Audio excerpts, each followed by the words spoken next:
Hello guys, welcome back to my channel SMT stock market trends. दोस्तों completely यहाँ पे बात करने वाला हूँ वन बाय वन पूरे मार्केट के बारे में। उसके अंदर अपन क्या क्या कवर करने वाले हैं वो आपको बता देता हूँ। सबसे पहले मैं यहाँ पे बात करूँगा जो पिछले 2 वीक से मैं यहाँ पे लगातार जो आपको पिछले 2 वीक पहले से सिग्नल देना स्टार्ट कर दिया था कि ऑटो सेक्टर के अंदर बहुत ज़्यादा जो शानदार रैली यहाँ पे देखने को मिल सकती है। जो सेक्टर रोटेशन होता है वो सेक्टर रोटेशन आपको इस ऑटो सेक्टर के अंदर आपको देखने को मिल सकता है और वही चीज़ आपको होती हुई दिखी यहाँ पे पिछले 2 वीक के अंदर। यहाँ पे ऑटो सेक्टर के बहुत सारे स्टॉक्स ने यहाँ पे अच्छा खासा परफॉर्मेंस दिया। उसके अंदर कुछ जाने माने स्टॉक्स का मैं बात करूँ तो यहाँ पे M&M जो महिंद्रा एंड महिंद्रा है उन्होंने बहुत शानदार यहाँ पे जो है रिटर्न दिए हैं। पिछले लगभग मैं 5 डे की बात करूँ और 1 मंथ की बात करूँ तो उसके अंदर भी शानदार रिटर्न यहाँ पे देता हुआ M&M यहाँ पे दिखा है, आप देख सकते हो यहाँ पे। उसके बाद में यहाँ पे टाटा मोटर्स के तो कहने ही क्या, जिस टाटा मोटर्स के ऊपर मैं इतना ज़्यादा जोर दे रहा था, आपको मैं बोल रहा था आप 60 रुपीज़ को देख के इसको नहीं ले रहे हो कि ये 60 रुपीज़ का इसका लो है 52 वीक। लेकिन जब गाइज यहाँ पे आप वो नहीं देखते कि यहाँ पे इसका मैक्स क्या है, जिन लोगों ने यहाँ पे ले रखा है उनका यहाँ पे सोच के देखो, यहाँ पे 540 570 इस लेवल पे ले रखा है, उनके लिए ये आज भी बहुत ज़्यादा सस्ता है। ये चीज़ मैंने आपको बोली थी तो वही होता हुआ दिखा और बहुत ही शानदार यहाँ पे टाटा मोटर्स ने परफॉर्मेंस दिया और ऑटो सेक्टर के सारे स्टॉक बहुत ही शानदार परफॉर्मेंस देते हुए दिखे। उसके अंदर टाटा मोटर्स ने सबको लीड किया। अब यहाँ पे बात करते हैं आने वाले टाइम के अंदर सेक्टर रोटेशन तो होना ही है, तो अब कौन से सेक्टर के अंदर जो है ये रोटेशन हो सकता है और कौन से सेक्टर के अंदर आगे आने वाले टाइम में ज़्यादा तेजी मेरे को दिख रही है आगे आने वाले वीक के अंदर। तो उससे पहले मैं यहाँ पे बात करता हूँ कि क्या ऑटो सेक्टर का अभी थम जाएगा पूरा का पूरा? नहीं गाइज, ऐसा नहीं है। ऑटो सेक्टर के अंदर अभी और थोड़ी बहुत जान अभी बची हुई है, मेरे को ऐसा लगता है, क्योंकि जब तक इनका बिजनेस इसी तरीके से ग्रोथ करता रहेगा, क्योंकि इनके अंदर वो तेजी अभी नहीं दिखी है ऑटो सेक्टर के बहुत सारे स्टॉक्स के अंदर जो यहाँ पे आईटी सेक्टर के अंदर दिख चुकी है। तो डेफिनेटली यहाँ पे ऑटो सेक्टर के अंदर मेरे को थोड़ा सा यहाँ पे न्यूट्रल टू बुलिश हूं, यहाँ पे एकदम नेगेटिव इसके अंदर बिल्कुल भी नहीं जाना है। उसके बाद में यहाँ पे आईटी सेक्टर की बात करूंगा तो आईटी सेक्टर ने भी बहुत अच्छा परफॉर्मेंस दिया, लेकिन जब से यहाँ पे इन्फोसिस के रिजल्ट आए बहुत ही शानदार रिजल्ट थे, लेकिन उसके बाद में धीरे धीरे ये जो आईटी स्टॉक्स हैं वो यहाँ पे थोड़े थोड़े प्रॉफिट बुकिंग देखने को मिल रही है। आप देखोगे अमेरिका के अंदर जो नैस्डैक के अंदर इन्फोसिस यहाँ पे लिस्टेड है वो भी यहाँ पे प्रॉफिट बुकिंग उसके अंदर भी दिख रही है। लगभग $18 के राउंड जो यूएस डॉलर है उसके राउंड अभी वो आ गई है, जिसने हाई बनाया था 19 पॉइंट लगभग 6 के राउंड जो हाई बनाया था परसों के डे के अंदर, जब इसके रिजल्ट अनाउंस हुए थे उस दिन उस पर ओपन हुआ और उसके बाद में उसके अंदर प्रॉफिट बुकिंग लगातार यहाँ पे आती गई। तो यही चीज आपको ध्यान में रखनी है, जब किसी सेक्टर का बूम आता है, अच्छा खासा रिजल्ट आने शुरू हो जाते हैं, जब पहली कंपनी के आते हैं उसके बाद में उसके अंदर तेजी आएगी अच्छी, उस पूरे सेक्टर में तेजी आएगी, लेकिन डेफिनेटली कहीं ना कहीं तो वो तेजी रुकेगी, कहीं ना कहीं तो मुनाफा वसूली आएगी। तो वही चीज़ है, जब रिजल्ट सब लगभग सारी कंपनियों के आ जाते हैं तो उसके बाद में थोड़ी बहुत यहाँ पे मुनाफा वसूली आती ही आती है, तो उसके अंदर आपको घबराने की जरूरत नहीं है। हो सकता है यहाँ पे इन्फोसिस थोड़ा बहुत और नीचे जा सकता है आने वाले दिनों के अंदर, थोड़ा सा कंसोलिडेट कर सकता है। उसके बाद में यहाँ पे बात करते हैं तो किसके अंदर अपन यहाँ पे स्कोप देख रहे हैं, कौन से सेक्टर के अंदर यहाँ पे स्कोप देख रहे हैं। गाइज यहाँ पे मैं मान के चल रहा हूँ, यहाँ पे अगर देखें तो जो बैंकिंग सेक्टर है, बैंकिंग सेक्टर और उसके अंदर स्पेशली कुछ ऐसे स्टॉक्स बताऊंगा जो पिछले 1 महीने 1.5 महीने से यहाँ पे कुछ खास परफॉर्मेंस नहीं दिखा रहे थे, और इसके अंदर कुछ तो ऐसे हैं जो नेगेटिव परफॉर्मेंस दिखाते हुए दिख रहे हैं पिछले 10-15 दिन के अंदर। जैसे जिसका एक मेन एग्जांपल मैं आपको बताऊं तो बंधन बैंक। बंधन बैंक का अभी आपको बताता हूं क्यों ये गिर रहा है, उसके बारे में बात करेंगे, डिस्कशन करेंगे। लेकिन यहाँ पे बंधन बैंक का एक छोटी सी चीज यहाँ पे बता दूं, आज भी ये 1% के राउंड 1.23% के राउंड यहाँ पे डाउन है, 368 के राउंड आ चुका। और आपने इसका जो अभी अभी हाई अपन लोगों ने देखा था इसका, वो यहाँ पे आप 1 मंथ का चार्ट लगाओगे तो यहाँ पे 420 से अपर का लेवल अपन ने अभी छुआ था 5-6 डे के पहले ही, लेकिन उसके बाद में लगातार यहाँ पे बंधन बैंक गिर रहा है। उसका रीजन गाइज यहाँ पे एक सबसे बड़ा और सबसे मेन रीजन जो मेरे को दिखाई दे रहा है अभी, वो ये है कि बंधन बैंक जो है, जो ये आसाम जो स्टेट है जहाँ पे असेंबली जो अभी इलेक्शन होने वाले हैं, उन इलेक्शंस के अंदर यहाँ पे कांग्रेस पार्टी ने बोला कि अगर हमारी गवर्नमेंट आती है तो डेफिनेटली हम जो लोन वेवियर है, जो किसान की कर्ज माफ़ी है और जो बाकी कर्ज माफ़ी है, वो यहाँ पे करने जाएंगे। तो उसके बाद में यहाँ पे जो दूसरी पार्टियां हैं जैसे बीजेपी की, उसने भी यहाँ पे इस चीज़ को जो है सपोर्ट कर दिया और उन्होंने बोला अगर हमारी सरकार बनती है तो डेफिनेटली हम भी ये लोन वेवर करेंगे। तो उसकी वजह से जो बंधन बैंक है, बंधन बैंक आपको पता होगा उसने काफ़ी अच्छे खासे वहाँ पे लोन बांट रखे हैं। उस स्टेट के अंदर ये बड़ी बैंक है, बड़ी अच्छी रेपुटेटेड बैंक है। तो अगर ये लोन वेवर होता है और गवर्नमेंट का पैसा आपको पता है कितना डिले आता है, थोड़ा टाइम लगता है। अगर गवर्नमेंट वेवर करती भी है तो वो थोड़े टाइम के लिए वो बैंक पे ही बोझ पड़ता है। आरबीआई इसके लिए बहुत बार ये चीज़ बोल भी चुका है। तो मेरे को लगता है शॉर्ट टर्म में इसके अंदर जो मंदी आई है उसका एक वजह जो है वो हो सकती है। उसके बाद में अभी रिकवरी है उसकी बात करते हैं कि इसके अंदर सर रिकवरी कब से हो सकती है, किस लेवल पे ये बॉटम को जो है बॉटम अपना दिखा सकता है। तो अभी अगर अपन इसके ऑप्शन चेन की एनालिसिस थोड़ा सा अपन इसके बंधन बैंक के बारे में देखें तो आपको यहाँ पे थोड़ा थोड़ा यहाँ पे समझ में आ जाएगा। बंधन बैंक का अपन यहाँ पे ऑप्शन चेन एनालिसिस देखते हैं तो आप यहाँ पे गौर से देखिए। आज के दिन की मैं पर्टिकुलर बात करूँ तो यहाँ पे जो पुट राइटर हैं वो यहाँ पे आए हैं। आज के दिन आए पुट राइटर। इतने दिन में लगातार इसका ऑप्शन चेन एनालिसिस देख रहा हूँ, यहाँ पे पुट राइटर बहुत ही कम थे लेकिन आज एडिशन हुआ है। मतलब ये शुरुआत हो चुकी है, यहाँ पे जो है नीचे का सपोर्ट बनाने के लिए यहाँ पे शुरुआत हो चुकी है। दूसरी चीज यहाँ पे आज जो कॉल राइटर हैं, ऊपर की प्राइस से जो कॉल राइटर हैं वो यहाँ पे एग्जिट कर रहे हैं। हर जगह आप देख सकते हो एग्जिट कर रहे हैं हर प्राइस से, क्योंकि इनको जो प्रॉफिट मिलना था वो डेफिनेटली यहाँ पे अपना प्रॉफिट ले चुके हैं। और जबकि इनको पता था अगले 2 दिन के अंदर प्रीमियम डीके होगा तो उसका फायदा उठा सकते हैं, लेकिन फिर भी ये एग्जिट हो रहे हैं। तो इसका मतलब ये है कि आगे आने वाले टाइम के अंदर बंधन बैंक के अंदर जो है इधर की तरफ से सपोर्ट बनता हुआ दिख रहा है और यहाँ से कॉल राइटर एग्जिट हो रहे हैं। तो थोड़ी तेजी बंधन बैंक के अंदर आने वाले टाइम के अंदर दिख सकती है। और अगर ये किसान की कर्ज माफी वाला और ये सारा मैटर यहाँ पे नहीं होता हुआ दिखता, और डेफिनेटली यहाँ पे जो बंधन बैंक है वो इस मंथ के अंदर ही 450 से 470 का टारगेट जो है वो अचीव कर लेता।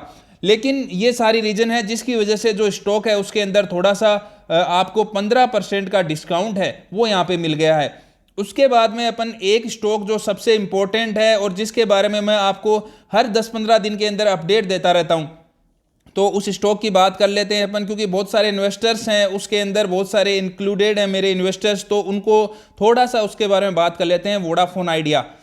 डेफिनेटली गाइज बहुत सारे लोगों ने ये चीज़ बोली थी, बहुत सारे लोगों ने कि ये कंपनी एकदम बर्बाद हो जाएगी, ये हो जाएगी, वो हो जाएगी। बड़े बड़े जो मैं नाम नहीं लूंगा लेकिन जिनके जो न्यूज़ चैनल्स हैं उनके एंकर्स ये चीज़ बोलते थे कि ये कंपनी में अभी फ्यूचर नहीं दिख रहा है, बिल्कुल भी फ्यूचर यहाँ पे नहीं दिख रहा है। और गाइज वही एंकर आज फ्रॉड के अंदर फंसते जा रहे हैं। लगातार आप देख लीजिए कि अपने फैमिली मेंबर्स को शेयर दिला देते हैं पहले दिन और उसके बाद में दूसरे दिन दूसरों को उसकी राय देते हैं कि इन 20 स्टॉक्स को खरीदिए। वो जब स्टॉक को खरीदने जाती है पब्लिक, उसके बाद में वो फैमिली मेंबर उसको डंप कर देते हैं। सोचिए ऐसे लोग आपका कभी भला कर सकते हैं? ऐसे लोग, ऐसी माइंडसेट के लोग जो है वो आपका कभी भला कर सकते हैं? आप खुद सोचिए। और आप 10-10 हजार, 15-15 हजार लोग उनको लाइव देखते हो, डेफिनेटली ये आपके लिए बहुत ही हार्मफुल होने वाला है। फिर आपके मैसेज आते हैं कि इस पावर कंपनी में फंस गया, इसमें फंस गया, इसमें फंस गया, 15 में उठाया था 5 का हो गया, 2 का हो गया। अरे तो आप ऐसी गलती करते ही क्यों हो? आप एक बार एनालिसिस तो करो। इतना आपको किसी ने बोल दिया कि ये ले लो आज, और आपने वो ले भी लिया उसी दिन। कम से कम 5-7 दिन उस कंपनी के बारे में पढ़ो, उसके मैनेजमेंट के बारे में पढ़ो, उसके कौन से स्टेट में वो ऑपरेट करती है, किसकी गवर्नमेंट है उस स्टेट में, और जो गवर्नमेंट है वो उस कंपनी का फेवर कर रही है या नहीं कर रही है। सारी चीजें देखा करो कम से कम। अगर ये नॉर्मल चीजें भी देख लोगे ना तो आप कम से कम इन चीजों में फंसोगे नहीं और आपका पैसा थोड़ा सा सुरक्षित रहेगा। तो इन चीजों का थोड़ा सा ध्यान रखा करो। अब आइडिया की बात कर लेते हैं। आइडिया के अंदर आज के अंदर जो है वोडाफोन आइडिया के शेयर के अंदर आप देखोगे तो आज के अंदर ही आपको अच्छा खासा यहाँ पे रिटर्न है वो दे गया 10% का। लगभग 15 दिन हो गए। 15 दिन पहले एक वीडियो बनाया था, उसके अंदर ये 10 रुपीज के लगभग यहाँ पे ट्रेड कर रहा था। तो मैंने आपको बोला था कि यहाँ से अब जो है एक अच्छा खासा इसने बॉटम बनाया, ऑप्शन चेन डेटा भी आपको दिखाया था, उसके बाद में अब शानदार जो रैली है इसके अंदर दिख सकती है। तो बहुत सारे लोगों ने उसमें बिलीव नहीं किया। उसके बाद में जब ये 12 रुपये पे आ गया, 12 रुपये को इसने बॉटम की तरह लिया, तो मैंने फिर से आपको बोला, और आज आप देख सकते हो क्या शानदार इसने जो है फिर से एक बहुत ही शानदार बूम यहाँ पे दिया है। कल भी इसकी कोशिश की थी लेकिन कल ये सफल नहीं हो पाया उस कोशिश में आइडिया, लेकिन आज बहुत शानदार इसने मूव जो है वो अपना दे दिया। अब एक चीज यहाँ पे देखिए, ऑप्शन डेटा आपको बहुत डेफिनेटली बहुत ज्यादा हेल्प करेगा। ऑप्शन डेटा जो चीजें हैं वो समझने में आपकी बहुत हेल्प करता है। यहाँ पे आप कॉल साइड देख सकते हो, ये जो है ये कॉल साइड है, ये पुट साइड है। पुट साइड के अंदर आप देखोगे ना, जो ये वाली जो चेंज इन, आपको 2-3 कॉलम का ही यहाँ पे ध्यान रखना है, एक तो चेंज इन ओआई और एक ओआई। तो यहाँ पे जो ओआई के अंदर चेंज हो रहा है वो सबसे ज़्यादा कहाँ हुआ है आज? सबसे ज़्यादा डेफिनेटली यहाँ पे हो रहा है पुट साइड के अंदर। जो स्ट्राइक प्राइस है 12 की, मतलब जो 12 है उसके अंदर तो आज बहुत ही भयंकर पुट राइटिंग हुई है। अराउंड आपको बोलूँ तो 1 करोड़ से भी ज्यादा जो है चेंज इन ओआई हुआ है, और जो टोटल है वो 3.5 करोड़ के अराउंड जो है यहाँ पे ओआई हो गया है। तो मतलब 12 रुपए का जो सपोर्ट है उसको तो तोड़ने का यहाँ पे सवाल ही इस एक्सपायरी तक नहीं दिख रहा है, 28 जनवरी तक। ये चीज यहां से क्लियर हो रही है। अभी जो ये ओआई क्रिएट हो रहा है, इतना जो बल्क में ओआई क्रिएट हो रहा है, उसके बाद में दूसरी तरफ आप देखोगे तो एक इंडिकेशन आपको और मिलता है। यहाँ पे जो कॉल राइटर्स थे वो यहाँ पे एग्जिट होते जा रहे हैं, नीचे की प्राइसेस से जो कॉल राइटर है वो एग्जिट होते जा रहे हैं, वो भी एक पॉजिटिव सेंटीमेंट को दिखाता है। यहाँ पे ऊपर की तरफ जाता हुआ, यहाँ पे जो आगे की प्राइसों में जाता हुआ दिखाई दे रहा है, और यहाँ पे जो है ये सपोर्ट अच्छा खासा बना रहा है 12 रुपये पे, 13 रुपये पे सपोर्ट बनाता हुआ दिख रहा है। तो डेफिनेटली यहाँ पे जो आइडिया है वो इस एक्सपायरी तक 13 से 14 और उससे भी ऊपर अगर वो फंड वाली न्यूज आती है तो जाता हुआ अपन को दिख सकता है। तो ये सारी चीज़ों का आपको ध्यान रखना होता है। उसके बाद में आपको मैंने बताया कि जो सेक्टर है वो यहाँ पे रोटेशन होगा, टाइम के साथ सेक्टर रोटेशन होता है। तो अब कौन से सेक्टर का यहाँ पे जो है नंबर आ सकता है आने वाले टाइम में? ऑटो सेक्टर के अंदर बहुत शानदार तेजी देखी, हो सकता है और थोड़ी बहुत तेजी यहाँ पे ऑटो सेक्टर के अंदर अपन को आने वाले दिनों के अंदर देखने को मिले। लेकिन मेरे को लगता है बजट सेशन आने वाला है, बजट सेशन से पहले एक तेजी जो है वो बैंकिंग स्टॉक के अंदर बनती ही बनती है। अब बैंकिंग स्टॉक की बात करूं तो कौन से स्टॉक्स हैं उनके अंदर यहां पे मेरे को तेजी दिख रही है। डेफिनेटली गाइज यहां पे मैंने कुछ जो बैंकिंग स्टॉक्स हैं उनके अंदर अपनी पोजीशंस भी बना रखी है। तो ऐसा नहीं है कि मैं जिसमें मैंने पोजीशन बना रखी है वही आपको बताऊंगा। पोजीशन बनाता हूं हमेशा ऑप्शन चेन को देख के। तो डेफिनेटली आपको 2-4 स्टॉक्स यहां पे बताऊंगा जिनके ऊपर आपको ध्यान रखना है। पहला बता चुका हूं बंधन बैंक। बंधन बैंक यहां पे अपना ब्रेकआउट देता है तो उसके बाद में आप उसके अंदर एंट्री ले सकते हो। लेकिन एकदम अचानक से एकदम बोल दिया, उसके बाद मंडे को उछल के जहां पे ओपन हुआ वहीं पे एंट्री ले ली, डिप के अंदर आप एंट्री ले सकते हो। उसके बाद में आपको कुछ स्टॉक बताता हूं, जैसे एक तो है यहां पे इंडसइंड बैंक। इंडसइंड बैंक की मैं यहां पे बात करूं तो आज इसका ऑप्शन चेन डेटा भी आप देख सकते हो। दिन के अंदर इसके अंदर काफी अच्छा खासा जो ओआई है कॉल साइड में वो बिल्ड हो गया था, और उसके बाद में धीरे धीरे शाम तक जब मार्केट क्लोजिंग पे आया तब तक ये जो लोग हैं ये एग्जिट होते हुए दिखे कॉल साइड से। आप देख सकते हो यहाँ पे ये जो ओआई है ये बहुत ही मिनिमम बचा है, बहुत ही मिनिमम बचा है। और दिन के टाइम पे ये इतना हो गया था, ये पूरा का पूरा सारा डेटा लैक्स के अंदर था, लेकिन उसके बाद में इन्होंने जो है प्रॉफिट बुकिंग कर ली, ये यहाँ से एग्जिट होते हुए दिखे। और दूसरी चीज यहाँ पे इसने अच्छा खासा यहाँ पे बॉटम बनाता हुआ इंडसइंड बैंक यहाँ पे दिख रहा है। पिछले 2-3 दिन के अंदर आप देखोगे तो सारे बैंकिंग स्टॉक अच्छे खासे गिर रहे हैं, लेकिन ये जो है ये एक अच्छी शानदार जो है एक जगह पे रुका हुआ है, नीचे नहीं गिर पा रहा है। तो डेफिनेटली एक जो सपोर्ट है वो यहाँ पे अपर साइड में एक सपोर्ट ले रहा है। दूसरा रीजन यहाँ पे देखें तो 1 मंथ के अंदर बैंकिंग स्टॉक काफी अच्छी खासी रैली दिखा चुके हैं, लेकिन इसने जो रैली है वो उतनी अच्छी नहीं दिखाई जितनी दूसरे बैंकिंग स्टॉक्स ने दिखाई। तो डेफिनेटली एक ये भी हो सकता है कि इसके अंदर 1.5 महीने से ब्रेकआउट नहीं आए, तो एक ब्रेकआउट के इसके अंदर चांसेस यहाँ पे बन रहे हैं। तीसरी चीज यहाँ पे जो इनके अंदर एक इश्यू चल रहा था, बॉन्ड से रिलेटेड यहाँ पे इश्यू चल रहा था, तो उसके अंदर लगभग 1700 रुपये की प्राइस के शेयर बॉन्ड अलॉट किए गए थे इंडसइंड बैंक के जो प्रमोटर्स हैं उनको, तो 1700 रुपये पर शेयर के हिसाब से लगभग, इसमें 1706 या 1705 ये एग्जैक्ट वैल्यू है। तो वो लोग जो हैं वो यहाँ पे हो सकता है आने वाले जो फरवरी का उन्होंने बोला है कि फरवरी तक हम कंफर्म उन बॉन्ड है उनको क्लियर कर देंगे, तो उसके ऊपर आरबीआई है वो भी यहाँ पे मान गई है। तो ये एक पॉजिटिव न्यूज़ है इसके लिए, इंडसइंड बैंक के लिए। उसके बाद में यहाँ पे बात करूँ तो एसबीआई जो बैंक है, एसबीआई ने बहुत शानदार रैली दिखाई है, डेफिनेटली गाइस बहुत शानदार रैली दिखाई है। और हो सकता है अगर ये सेक्टर रोटेशन होता है तो एसबीआई और ज्यादा यहाँ पे रैली दिखाता हुआ दिखेगा, क्योंकि अकेले यही तो बैंकिंग स्टॉक होंगे नहीं जो भागेंगे, सारे अगर सेक्टर रोटेशन होगा तो सारे बैंकिंग स्टॉक्स को भागना पड़ेगा।